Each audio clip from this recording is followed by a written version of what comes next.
Okay, right there. Sometimes, you know how it is, it's like right in front of you and you can't see it? And I feel like it's right in front of me and I can't see it. It's like somewhere here. Now, oh well. Ooh. It turned on, I was watching TV with my mom the other last night and turned on, flipped on the station, and they have some new program on. It's called Super Bowl. And I've seen previews of it for like the first, last couple of weeks, like every other day they have something done.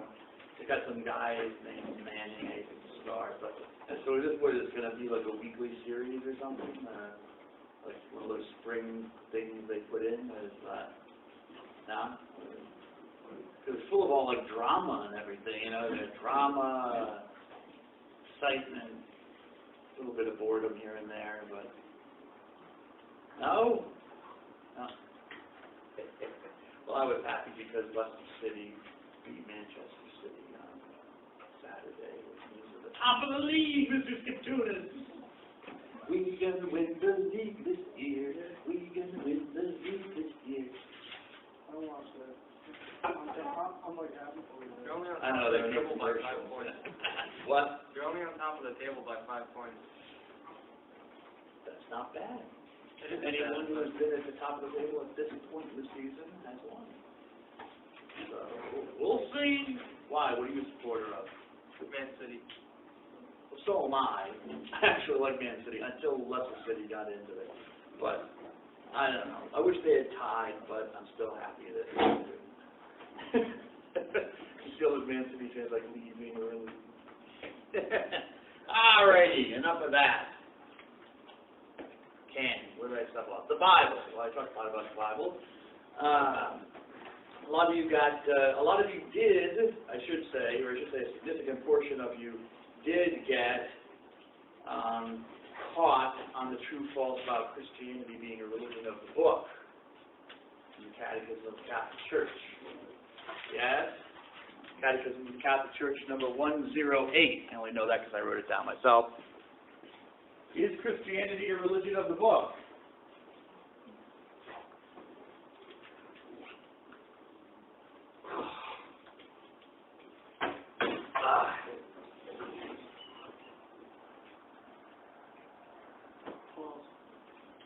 False? Not even. Why do you say that, sir? Because I think I read through. Well, good. That's thinking, sir. That's thinking. Oh, Mr. Rubin, remind me that you're here so I can mark you as present. What do you think, Mr. Uman? Religion of the book? Not a religion of the book? True. True. Well, I think I've established already that that answer would be false. Would be false. Not a religion of the book. So what is this, Scavelli? As soon as you're in class with me, the jacket comes off? Yeah, kind of hard. All right. You know what? I think I should take a picture of you with my cell phone. Maybe send a little email around to some of the fraternities and see which one it is. I don't know if that would be such a great idea. Don't you have to be dressed up all the time? Yeah.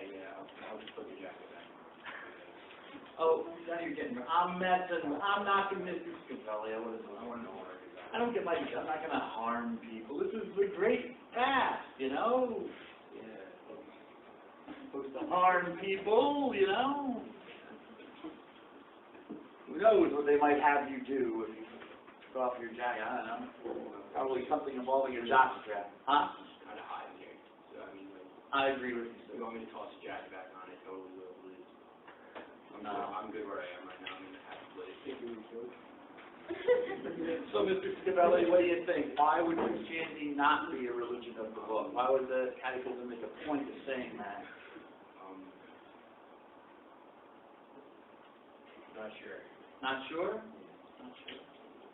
Sheldon, Mr. Sheldon. Is it because like Jesus is the ultimate authority, so?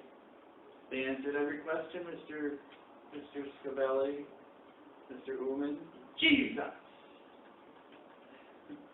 Because Christianity is based on Jesus. It's not based on a book or even a set of books. It's based on a historical figure, Jesus of Nazareth. Jesus of Nazareth. I think that was, that section of the Catechism was aimed at, not in a nasty way, but kind of a little bit of a response to Islam. I don't know if you have any Muslim students in class, but they won't want to tell me, but then you know I'm going to go after you. Not in a bad way, but just ask questions, because I like to ask questions. I'm always fascinated by, people who follow other religions, and I want to learn. But what I do know about Islam is that Christianity is called one of the religions of the book. Judaism and Christianity are the two traditional candidates for religions of the book because they had scriptures. The Jews and then the Christians received revelations from God, but then corrupted those revelations. So while Muslims hold, for example, Jesus with a great deal of respect, they don't hold the Gospels with a great deal of respect because they consider the Gospel stories are corruptions of who Jesus really was. Same thing with the Jews.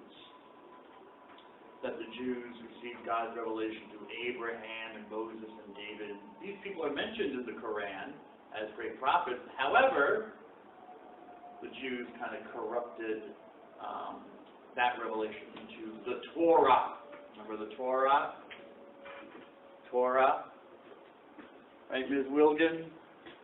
We weren't. Okay, that's right. Torah. Nevi'im and then Ketuvim. But how do Christians organize the Bible? Mr. Sevitello.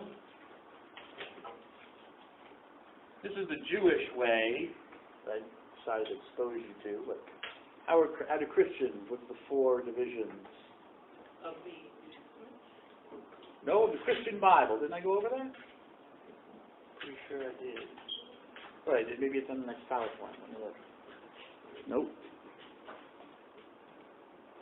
Nope. Nope. Yes, I did tell you that. Oops. You have the Pentateuch, you have the law, then you have what are called the historical writings, then you have what are called the wisdom writings, and finally the prophetic writings, yes? No? Don't have that? You must have been in my head. Yes, sir? Could you say that one more time, please? I will, sir. I'll come back to it, because I could have sworn I said it, but I'm not questioning you. I'm just saying that in my mind I thought, but as I said, I'm officially in a funk, so everything's up for grabs for me in my head. Okay, so Torah, text, Ketuvim, the law, the prophets, and then I don't think I got to Ketuvim. I was on prophet. Okay, so people like David and even Adam is considered a prophet in Islam, a holy man. However, as I said, the Jews corrupted that and created Torah, as it's called. It's a religion of the book. That's how, in another religion, Mr. Ullman, I don't know why you had your computer out, that's why in other religions, they're giving you an example of how other religions view Christianity from the outside. See, as a Christian, I don't view it from the Bible, that I have a Bible. I view it from the perspective of the man Jesus. Jews don't view it from the perspective, well, they do view it from the perspective of Torah, of the law, but the law given to them by God given perfectly, word for word, some Jews believe, to Moses. So they don't see, neither group sees them as a corruption. So I think that's why it's in the Catechism, to correct a misunderstanding. Because even some Christians, you can't get the impression, because if you see them preaching, you see some Christians preaching, they got like a big old honking Bible in their hand. And they're talking about Jesus. Okay, because this is the resource. This is our resource. This is part of sacred tradition that's been written down for us. But this wasn't like, it's not like Veggie Tales, like a little book was walking around Nazareth. It's better to give than to receive. Love your enemy.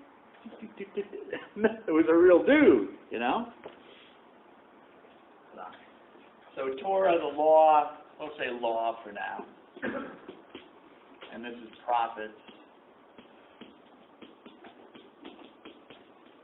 And anything that did not fit into the laws of the prophets was just dumped into a general catch-all, say it, don't spray it, Mr. Dunn, a general catch-all thing, ketubim, which means, now who told me about Nevi'im? Someone surprised. Ms. Tanis, do you know what ketubim means?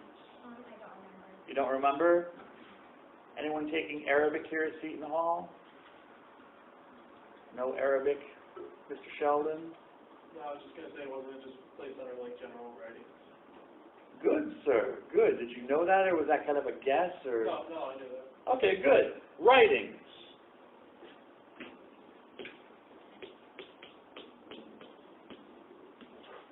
You know, just general writings. Anything that did not fit as a work of a prophet, did not fit under the law, just got dumped into ketubim, writings. And as I was asking about Arabic, because Hebrew and Arabic are related languages, and this word ketub, the root KTB, means writing. To write. If it's katab, it's to write, it's a verb. If it's ketub, it means written or writing. Kitab is book. Change the vowels. Then, okay, you might get a sense of how things work in other languages. We don't do this in English, but in certain languages like Hebrew and Aramaic, they have the root, I think it's called the radical, of consonants, and then how you put the vowels in changes what the meaning's going to be, okay? But the root consonant, the radical, has a certain meaning all of its own. So it is actually, well, KTB, just go with it. It's not a Hebrew course, just go with it. KTB has the sense of writing. And from that, you can make all sorts of changing the vowels and adding stuff on. You can come up with book, you can come up with a writer, you can come up with writing, you can come up to write, all the iterations of write with a W, not. Mr. Wasserman, you're like letting that beard just kind of grow up the side there. Eventually, you're going to be like one of those Wolfman kids, you know? Ever see them on like the internet or something? The Wolfman people that have that condition and they grow hair all over. You know what? I got to send them an email. I think they're my resource for the hair plugs. We have to do some genetical analysis of them, find out what's going on.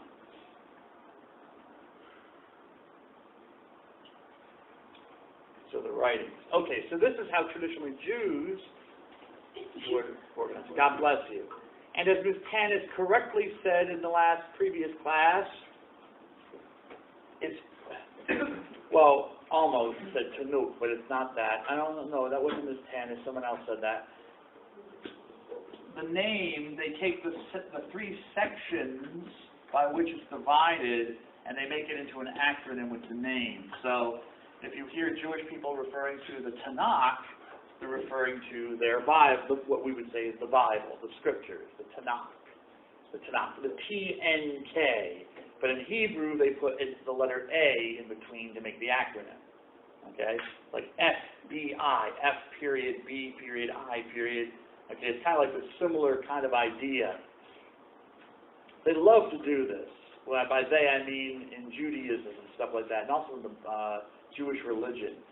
They'll take stuff and make it into like an acronym. So they'll refer to the Talmud as Shas, from Shishas Sederim, the six orders. They'll refer to, what's the other one? Well, I said Tanakh, but there's another one. I can't remember.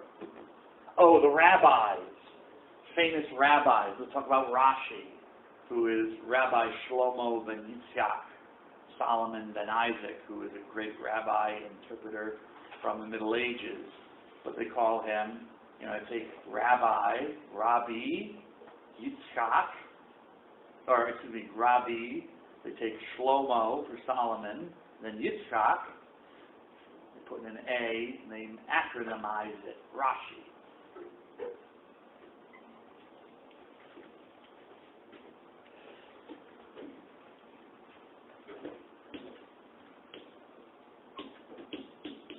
his initials, essentially. And I put an A here. This is for Rabbi. His title, his name was Solomon, or Shlomo in Hebrew. And then part of his name is also Yitzchak, or Isaac. Yitzchak.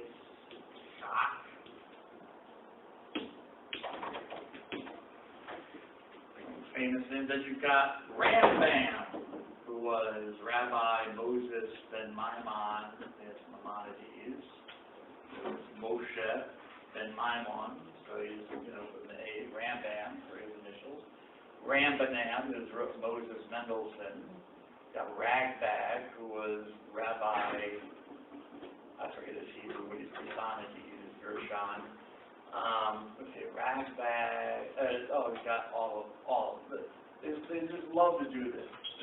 They love it, like, if you read Talmud and stuff like this, there's all sorts of acronyms and stuff. It can drive you nuts trying to figure out who's who. But that's why it's Tanakh, okay? It's actually an acronym for Torah, Devarim, Ketuvim, okay? I mentioned Shas would be something for the Talmud. Another famous one, Chumash is another name that they give, I think also the Torah. I forget what it's derived from. Well, anyway, it's neither here nor there. Christians follow this basic, in the Christian Bible, we follow this basic outline as well. Torah comes first, also known oftentimes as the Pentateuch, or the law.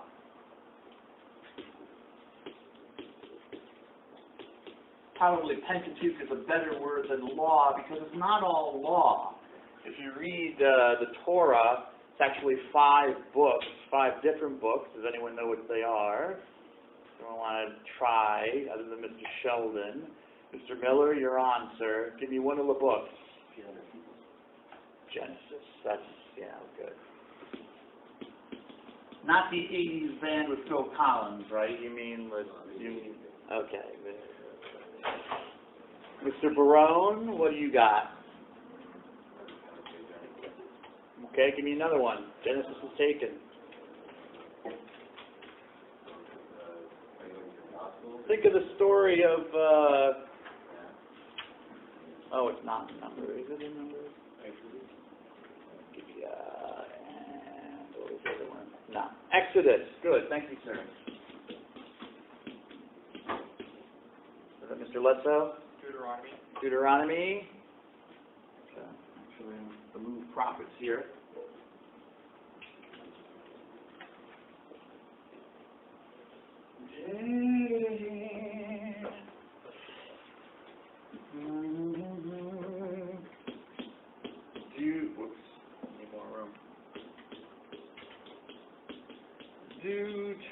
Deuteronomy.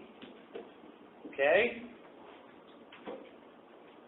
Hold on a second, I'm just curious. Ms. Nichols, did you actually look in your Bible?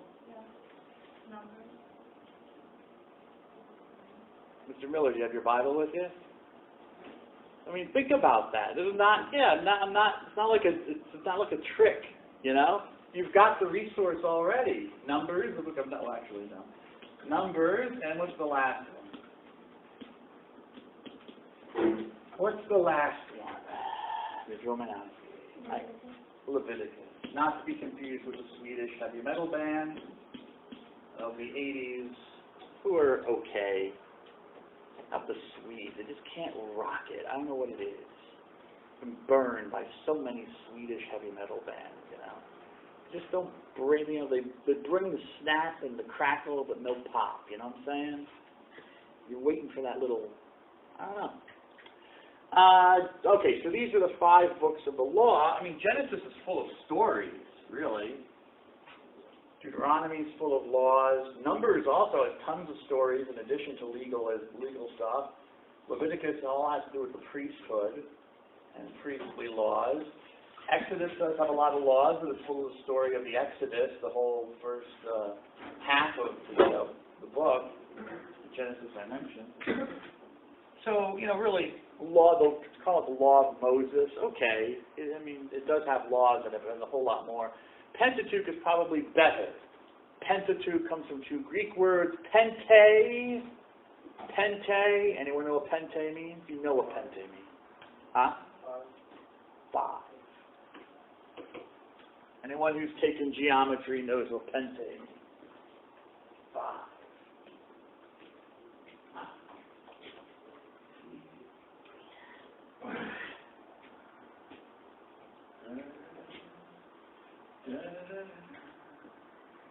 Pente is 5. Long E at the end, so number 5. And teuchos, in Greek, means hinge.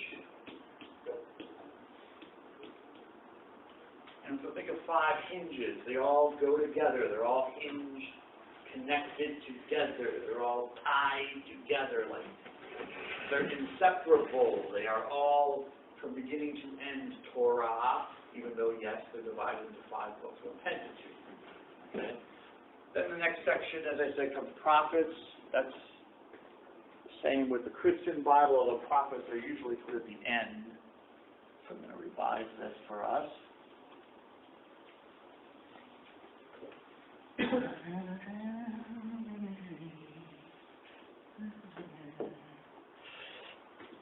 then I knew it. So this would be number 1 for a Christian Bible. Down here, section 4, we'll put prophets, prophetical writings, and what's in between?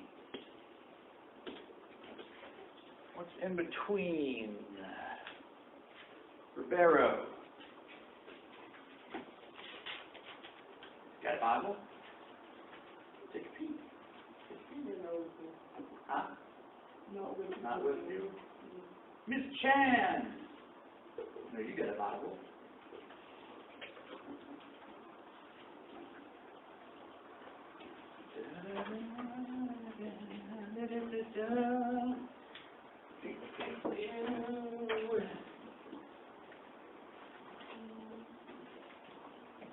Other 2 divisions. Does it have it at the front of your Bible?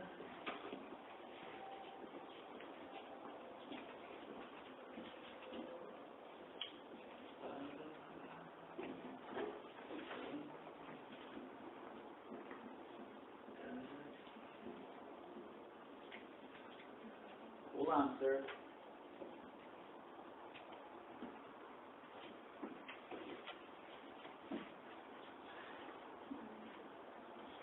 No? Let's take a peek. Let me take it. Look. May I? Thank you. Yeah, just NIV and true translation. Not Catholic translation.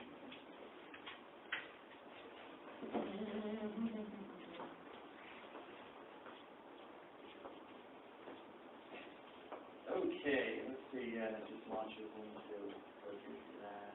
Okay, so this is not going to work for me, but still very good. Thank you. Okay, Bella. Historical book? Historical book.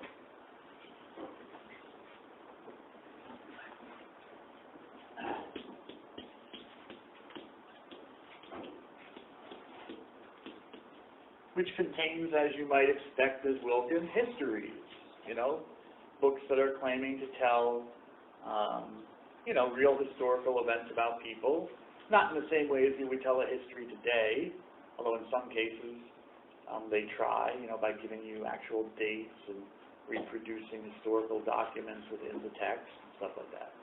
But others might be just little stories about, ancestors of King David, like the book of Ruth, talking about an ancestor of his who happened not to be a Jew. Interesting. She was a Moabite. Historical. And what's the last one? Mr. Brew. Do you have a Bible with you? No. Can you borrow a Bible or take a peek at somebody's? Ms. Romanowski, Ms. Wilgan? No? No? All right.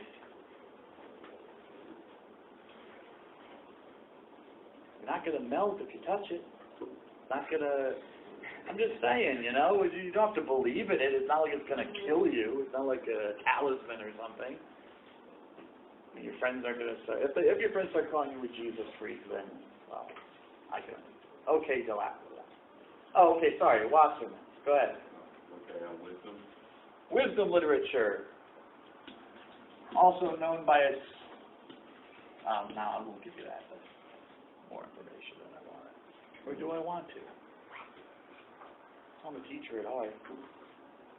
Now, I'll just say wisdom. Wisdom literature.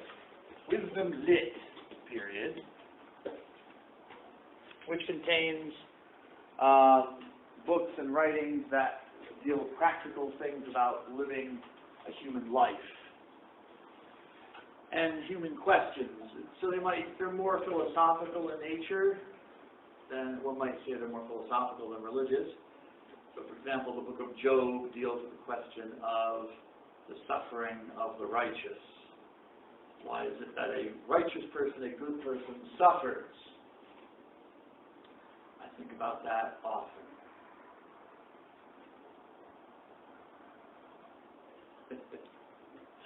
Especially when I'm teaching this course.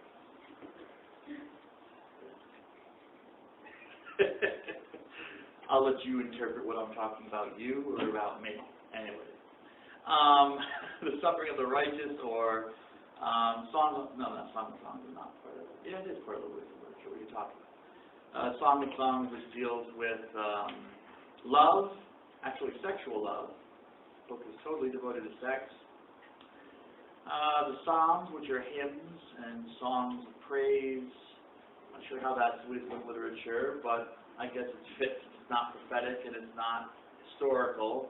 It's not Torah. Then I guess that's what Christians decided for it. Ecclesiastes, which asks, you know, what's the purpose of life? You know, the book of Ecclesiastes is like, you know, what's the point of being a good person? Because the good person, the bad person, they both go and rot in the grave. They're both food for worms. So what does it matter if you do good rather than do evil? If you choose to help people rather than harm them? Because in the end, you're both going to die. You're both going to the same place. That's the question of Ecclesiastes. He doesn't really come up with an answer. What kind of an answer? Follow the law of God, you know, because you might go to hell. So that's something along the lines of that, to put it into Christian speak. So, okay, wisdom literature, how to live your life. And there is actually a book of wisdom in the Catholic Bible which deals with what is wisdom. Wisdom is to live according to the Torah for Jews. So wisdom, the opposite of foolishness, or the highest means of intelligence was God's revelation in the Torah, in the law. So for a Jew, you were supposed to follow it. That was wisdom. Fear of the Lord, respecting the Lord and His law. That's wisdom.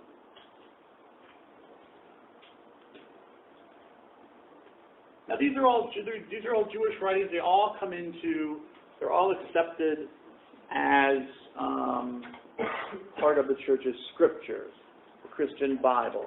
They become canonical. This word kanon, which I don't give you here, I'll write it on the board. The word kanon in Greek means a yardstick. Long O is kanon, not kanon. And you saw a literal expression of a kanon if you watched Super Bowl the other day, which I did not. I watched the last few minutes just to see who won. Not that I really cared. Nevertheless, you know, I need to be able to know what's going on. My students, so I suffer. So I tune into the Super Bowl. Kanon, a yardstick. And you see on the sidelines, you see this whole crew of guys whose whole job is to hold a couple of sticks, yes? Why? What? What does that mean? You gotta get 10 yards so you keep the ball. Keep the ball, keep possession. Yeah. You have to move the ball 10 yards. You gotta move the chain. Well, don't get too technical here. Well, some people might not know what the sport's about, but, okay, yes, he's right. They're 2 sticks, and they have a chain connected to each stick, and, you know, you move the chain 10 yards, okay, so you get a certain... In olden days, you look at some of these old black and white pictures, they actually just had a guy standing on the field 10 yards down the field with a big stick, you know. I guess they had to watch out for him if they were running a play, you know, but anyway, move it to the sidelines. So that's a canon. That really is a canon. They're using sticks. They're just using physical implements to measure the distance. And that's what people did in the ancient world. You wanted a measurement, you had a stick. Throw it down on the ground, okay? You want something to be 3 yards, or, you know, like a football field. It's got to be 100 yards. A yard is 3 feet, you get a yardstick. Throw it down, boom. Okay, mark it, all right? Throw it down again, boom. Once you get to 100, you've got the length of a football field, American football field. Okay? It's canon. Eventually, this is what people used in the ancient world to measure things, you know? Building the pyramids and stuff like that. You know? They used sticks and measurements. And they were relatively accurate. They weren't, they were not, I know they didn't have, like, what do engineers have, or they used to have, I guess, technology. But every engineer had to have some kind of slide rule. I think it was a slide rule. Because I remember when I was up in Toronto doing my PhD, right down the street was the School of Engineering.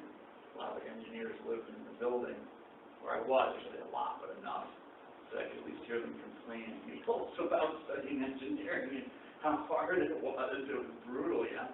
His one friend who was a lawyer, but he wanted to, I guess, up his game, so he decided to get a degree in engineering at the University of Toronto. Electrical engineering. Because they piled work upon work. It was a lot of work. Not like me, I'm a cream puff. I'm a cream puff. Well, think I'm hard? Think I require a lot? Some of you will learn. Some of you will be ready to, you know, check out and go into some of these programs. Because they're hard and they don't care. The professors don't care. They want to do the work. This is what you got to do. Do the work. I got some student here now who works in the religious studies department. He's going nuts so because he's doing biochem. And his labs are starting. Like as soon as my labs start, he was playing video games all the time. I thought it was lazy. But I asked him, why are you playing video games all the time? Because once the labs start, that's all I'm going to be doing is writing lab reports for the next few months. I thought to myself, man, I'm William. Yes, it's William. I thought you were using your hand. No? That's what you have. Wow, look at some big. Aren't you worried that there was like a cat caught it or something? With earrings?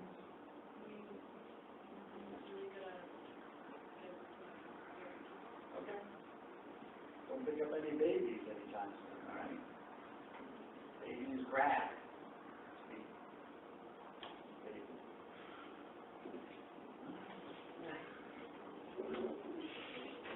Where was I? Oh, candy. Yes. Candy. I said something before. I'm in and out. I'm in the spirit. You know that is canon. So canon came to be conceptualized as any standard, anything you use as a quote-unquote yardstick to measure something. Okay? Canon. Canonical. Canonical is the adjective. Okay? So the Jewish scriptures were accepted as canonical by the church. Without a fight? No. I told you before, there were Christians who said, no, they should not be canonical.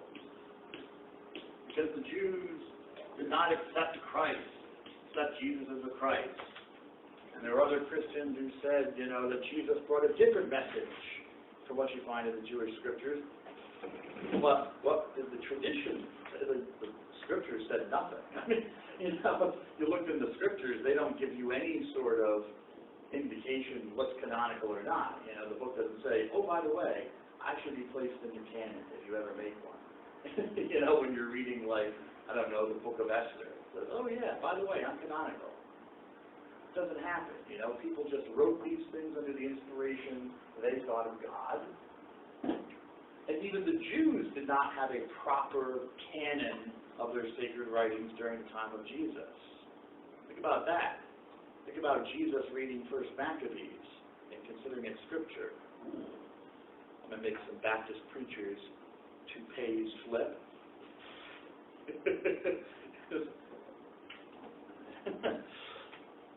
But the canon was unsettled. The canon was not a settled deal, even for Jews. Not for Christians either. So you could not appeal to any particular book and say, well, according to such and such, it gives us a list of all the books that are canonical. This doesn't do that. There's no place in the Bible that happens.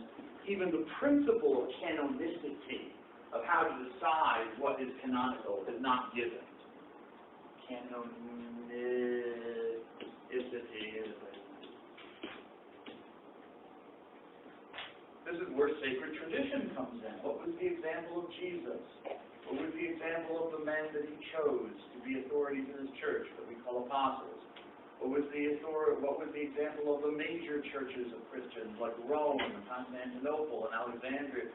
Okay, these that had a credibility amongst the Christian world. What did they accept? What books did they not accept?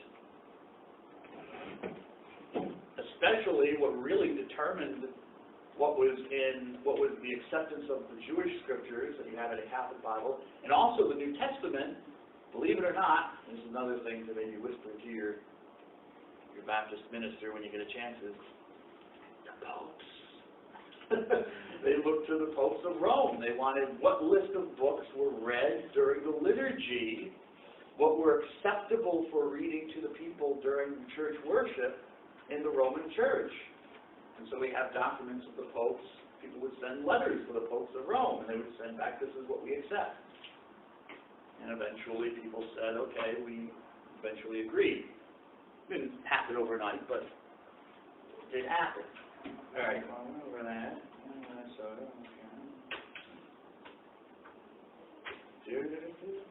Okay, so that's my last point. Looking at my notes here to remind myself. So when we talk about canon, the Christian Bible is a combination of two canons. You have the Jewish canon of scriptures, which was accepted, and then later, decades later, you start having the appearance of peculiarly, distinctly Christian writings, okay, talking about Jesus, talking about Christian belief, that come later and are just added on to the back of the Jewish scriptures. That's simple.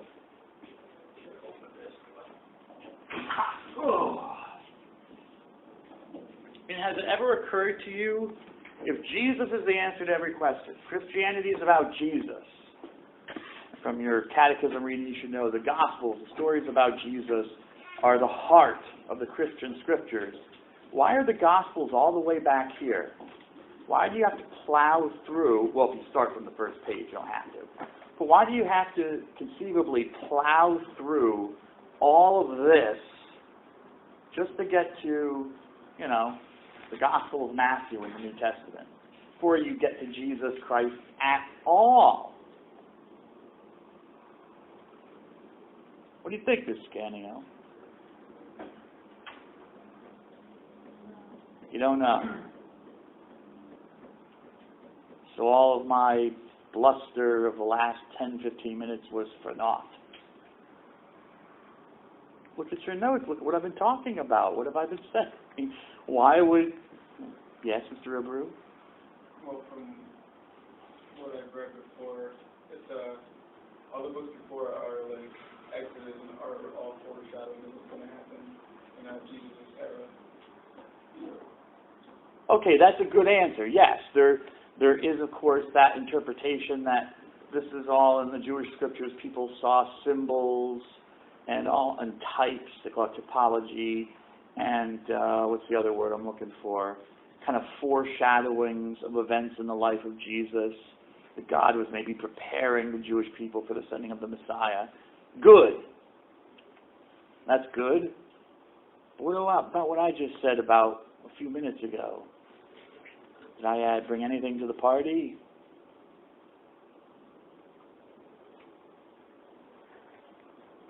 Maybe there's a simpler answer. That's a good theological answer. See where he comes from. To see where Jesus... Oh, that's interesting. See where... I hadn't thought about that. That's good. To see where Jesus comes from. May I use that, sir? Mr. Abreu. I'll have to remember your name. That is an excellent insight. But it's not what I want.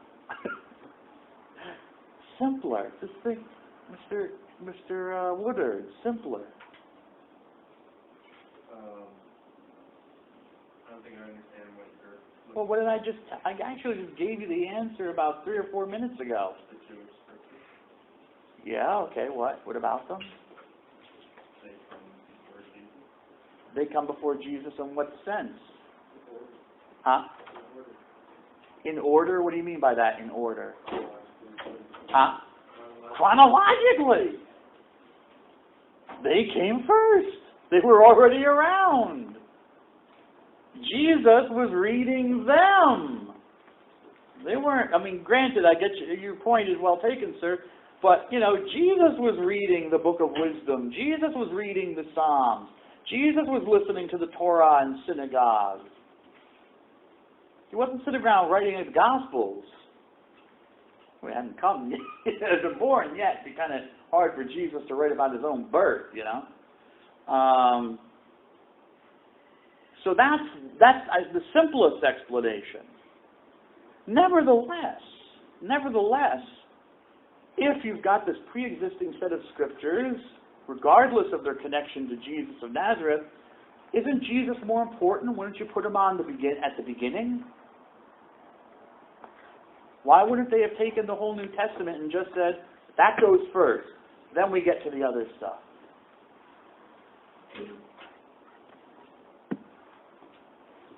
It's like when the Mormons come to your door. I know, I love Mormons.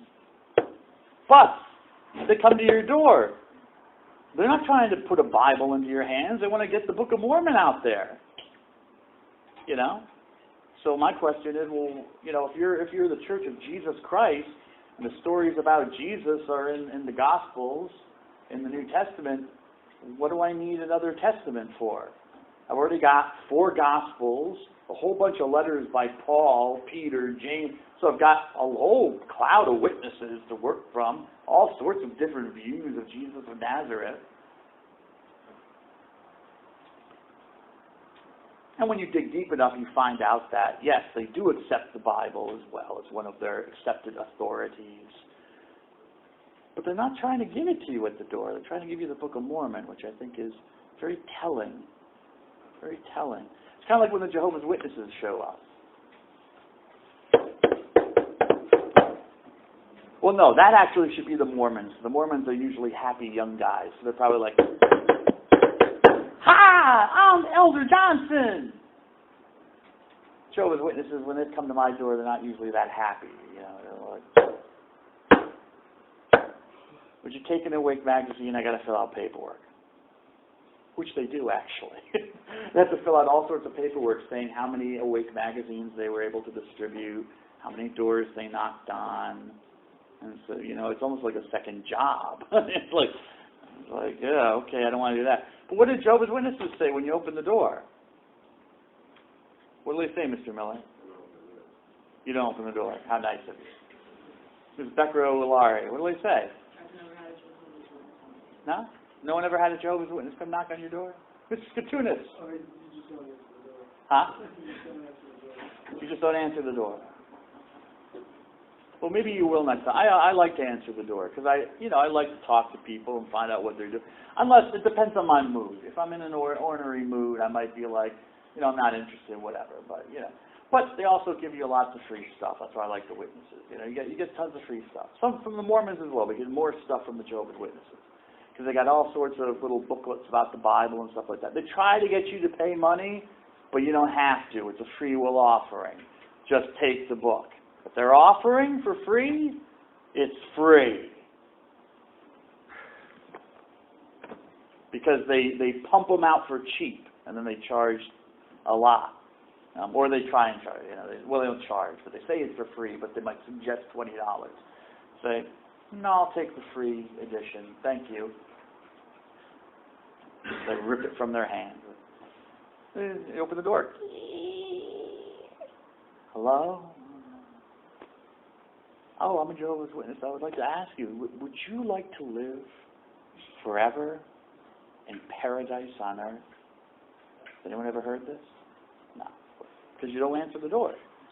Would you like to live forever in paradise? That's their opening line. That should be their opening line. Yes, sir. They gave me they put something underneath the door, and it was like the apocalypse is coming, or something. Yeah, that's old news. Yeah, Jesus has actually already returned. He returned in 1914.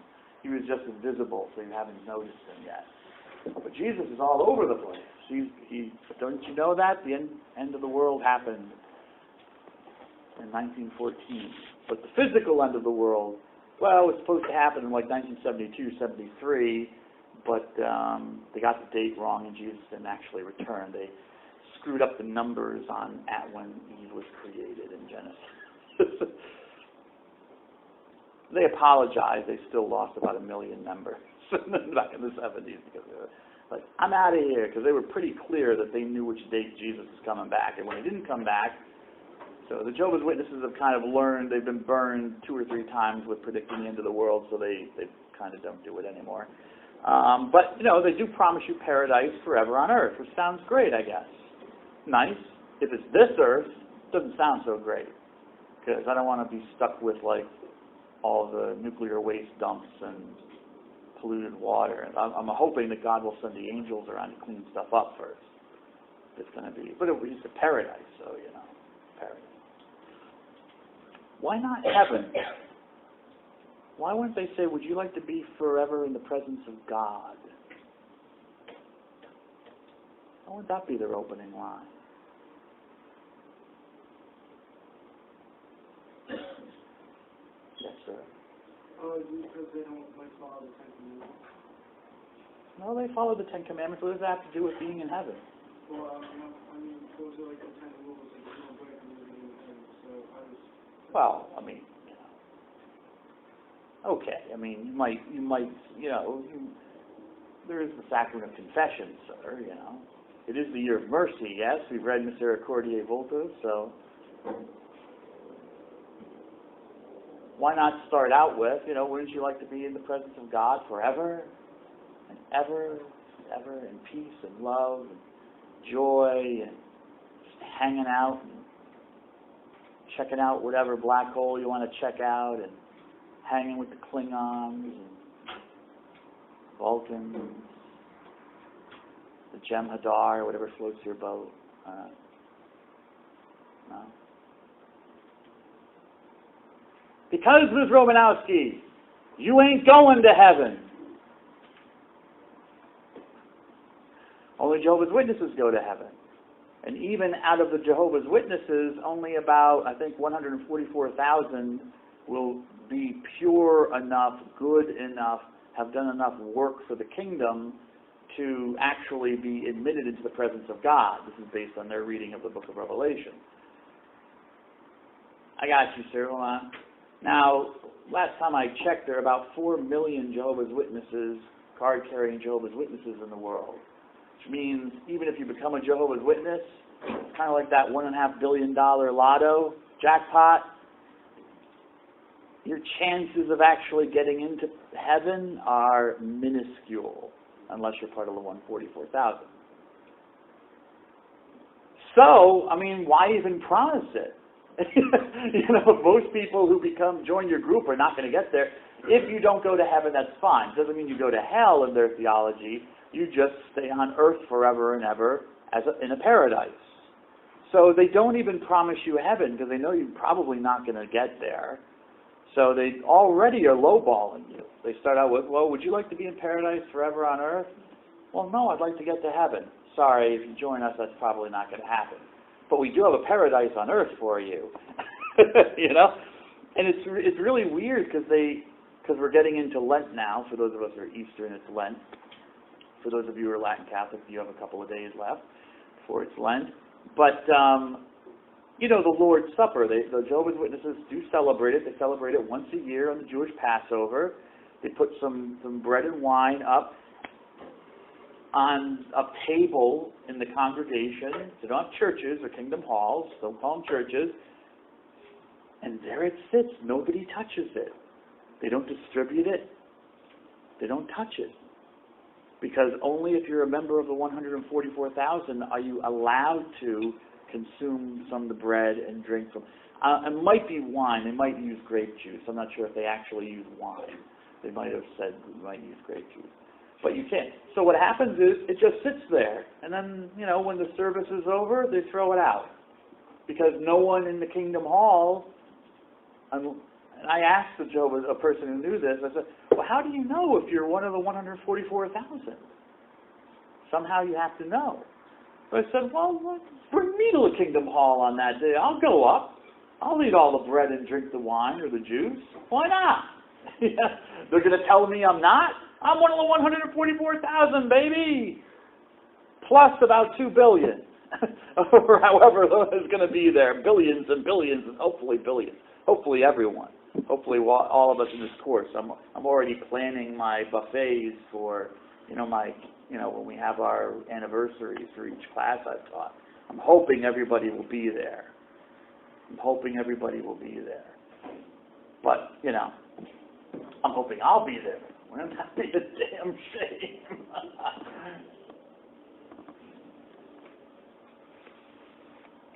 So how did I get off on that? Oh, canon. Not New Testament. Oh, tradition. Popes. Mr. Sabatella, what's the last thing you got before I went on Jehovah's Witnesses rant? The Old Testament comes first because it was written first. Oh, that's right. It was written first. Why not put the New Testament first? Well, the first answer is that the Old Testament was written first. But I think Mr. Abreu actually had his finger on it and said to show where Jesus came from, to show that both were the Word of God. Both, that the church did not reject the Jewish scriptures. They were an integral, essential part of Christianity, based on the example of Jesus who accepted them, the apostles as Jews who accepted them. And so the church had no authority to change this. So why is the Catholic Old Testament, supposedly the Catholic Old Testament different from a Jewish Old Testament? Well, as I said, because it was unsettled, and the Jews only later had a council, maybe, where they finally decided, okay, these are going to be the books, and some of the books that Christians were already reading in their Old Testaments, and Jews, mind you, eventually didn't make the cut, didn't make their canon. So that's why it's different. Okay, books like 1st and 2nd Maccabees, the Book of Judith, the Book of Wisdom. We know Jews were reading them as Scripture. We know Jews were reading them in their Bibles, but eventually they were removed as, for a variety of reasons, as not canonical by the Jewish community. But the church always apparently accepted it. So we have 2 canons. We have a Jewish canon. We have a Christian canon in the Bible. We have 2 sets of scriptures. One came first. One developed later. Okay. One is called Old. One is called New. The Old Testament, Scavelle. Look, he's already fallen asleep. Even without the jacket, sir. Why don't you come over here to the window? No? Okay.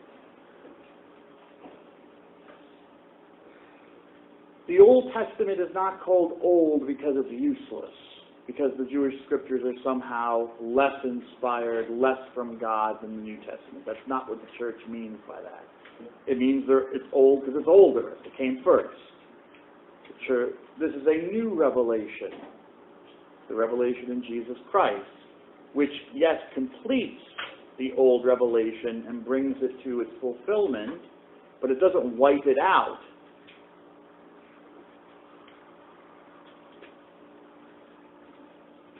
What does testament mean? Testament? I'm not going to write this on the board. Let's see if you're listening. Testament is a oh, wait, it's actually...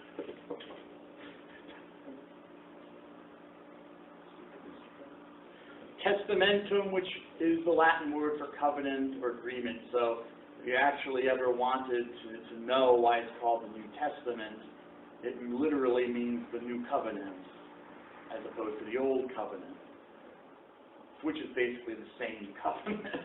It's just, that the Old Covenant came first. So testamentum means exactly the same as covenant. It's an agreement, a contract. In Hebrew, the word is berit. Berit.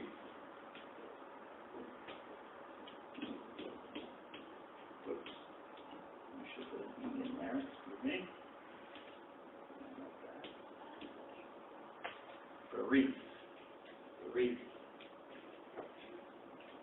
Covenant, contract, agreement, binding, has a sense of binding, as in, like putting on shackles, putting on, handcuffs in a sense, you can't get out of.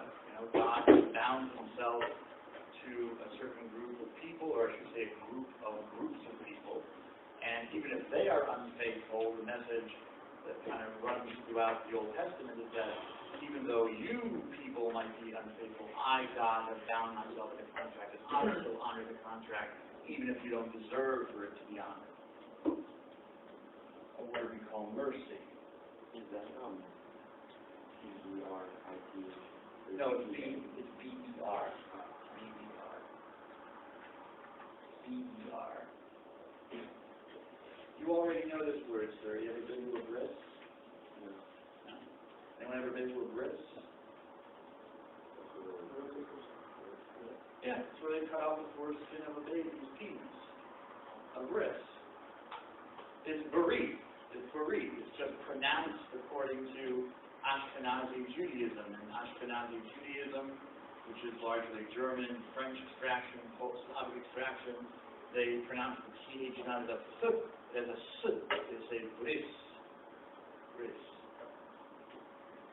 Yes. The berit is the making of the covenant. What is the sign of the covenant for a Jew? That the male has his foreskin cut off. How can you tell with a woman? I don't know. I'm not going to ask that sort of question. It's usually for the men. Okay? And you can tell the man. Oh, that's messed up on my part. That's the definition of the New Testament.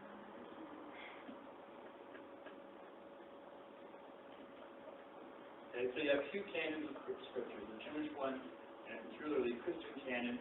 Just because it's a Christian canon does not mean it's not Jewish, because the people who wrote it, as far as I know, were all Jews. Were all Jews. Jesus was, well, Jesus did, but the apostles were Jews, as far as you know. Paul was a rabbi, Jew. Okay, and I can't think of one writing in the New Testament that was written by a non-Jew. Now, there were Gentiles that accepted Jesus as Messiah and kind of incorporated into the Christian movement, the Jesus movement, as scholars call it. But, it was 99.9% of the Jewish movement. So even the Christian writings, these were written by Jews who were Christers in a way. They were Messianists. They believed that the Messiah had come and that it had been with Jesus of Nazareth. I'm not going to talk about that. A little notation to myself. I did that. Did that.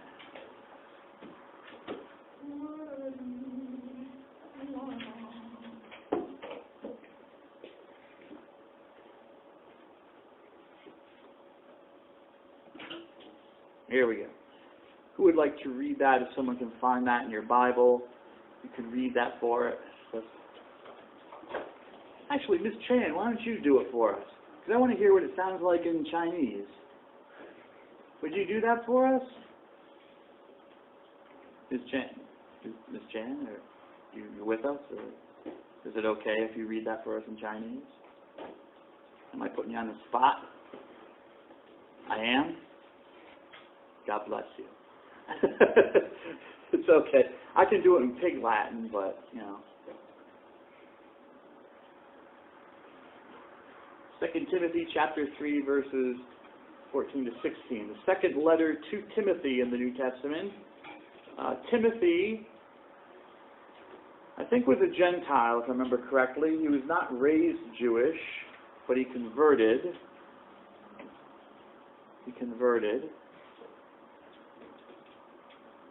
And he was a friend of Paul, the rabbi.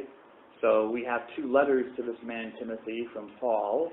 Notice he has a Greek name. That was not uncommon for Jews to have a Gentile name as well as a Hebrew name, a Jewish name. Even Paul. Some of you who have gone to CCD or gone to church and listened to your pastor preach, you know, Paul, you might have heard during a sermon, you know, Paul, or Saul, let's say, Saul, who was the great persecutor of the Jews. One day he was riding on the road. He was knocked down from his horse by a vision of Jesus. And he became a believer. And Saul, you work if I can get my shtick right. Saul became Paul, yes? Anyone hear this? Anyone hear this? CCD, Catholic school? My Protestant brothers and sisters, ever hear this preached? Maybe not, because at least the pastor probably went to Bible college, so was aware of the biblical scholarship. No, Paul's name was never changed. You could read Acts of the Apostles in which he appears, and that never happens. He is known by both names. He's known both as Saul, which was his Jewish name, and by Paul. In fact, in his letters, he always refers to himself by his Gentile name, Paul. Okay? But Saulos in Greek, his Jewish name, or Shaul, as it was in Hebrew or Aramaic, Shaul, sounded close to Paulos in Greek. Paul or Paulos. Now maybe Ms. Chan can back me up on this, because I've known some people who were of Asian extraction, Korean, Chinese, Japanese. When they convert, a lot of times you keep your Korean name, for example, but you take on like an English or Western Christian name. So I know a guy who's a priest now. I haven't seen him in years. I want to ask him. Korean guy. His name was Diego. Classic Kim. His first name, Jung-soo, was his Korean name, Jung-soo. And he took Diego as his Christian name. But he still had his Korean name, Jung-soo. A friend named Carson Fung. Carson Fung from the Hong Kong area of China. They speak Chinese a little bit differently down there. And what was I was pulling teeth to find out what his native name was. I don't know why I didn't want to. Who was it? It was Fung Sin Kai, I think, or Fung Kai Sin, or something like that. But he went by Carson. Okay, the Jews were no different, you know. Jews would use a name that sounded similar to their Hebrew name. Wait a second, I still got you for like 2 minutes. I got you for like 2.5 minutes. Calm down. This stuff will probably appear on the, we'll see. They make great true-false questions. False. Yes, sir. Oh, we will, but I don't think we'll get through it in 2 minutes. So I'll just finish. Timothy as a Gentile name. That's something to remember for a quiz. And Paul writes him a letter. And in the midst of this letter, in which he deals with all sorts of stuff, there's a very famous quote where Paul gives his view of the sacred writings, the scriptures. Some of you may have heard this. The picture I'll go over on Wednesday, because that's actually the letter of 2 Timothy. But you might like to see it in its original form, what we have. And there might be ashes on Wednesday. There might be ashes. I think I'll hold off on the chocolate until next week, because Wednesday will be the day of fast and absence. Have a nice day. Where's all that snow? Where's that snow? Good chance. You can tell it to me privately.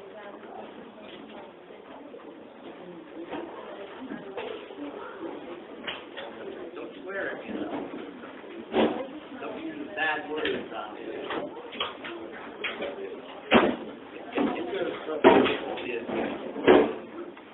If your hair's too long, there's in your heart. Get it cut today.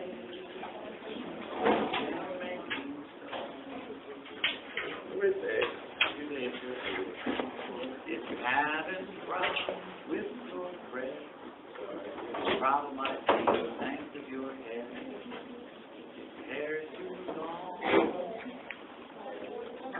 Yeah, I'd like to hear it in Chinese. That, whatever you're comfortable with.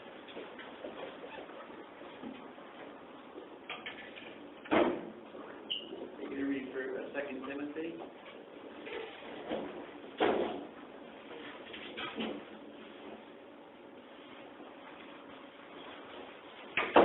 I'll buy it for you.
Oh, okay, my friend Carter's from Hong Kong.